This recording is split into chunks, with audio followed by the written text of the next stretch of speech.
Now that everything has been washed and we're ready to reassemble, the first things that go on are these seals.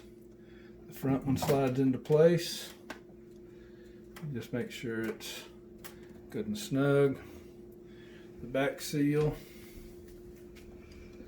fits around the back here.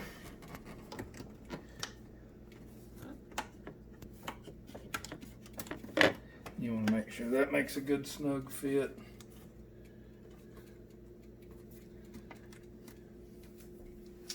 Next, the auger slides over like so.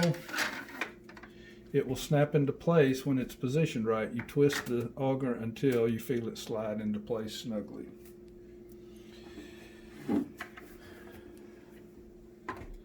Next, the container slides over the auger. It will fit around this seal in the back, and this little button will pop into the recessed place here when it's in position properly. It can be kind of difficult.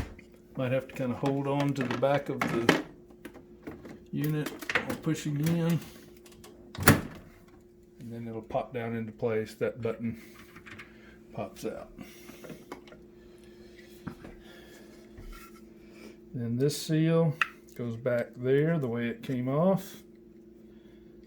The spring slides into place like so, and this assembly then slides down into position there, and you'll be able to feel the spring operating.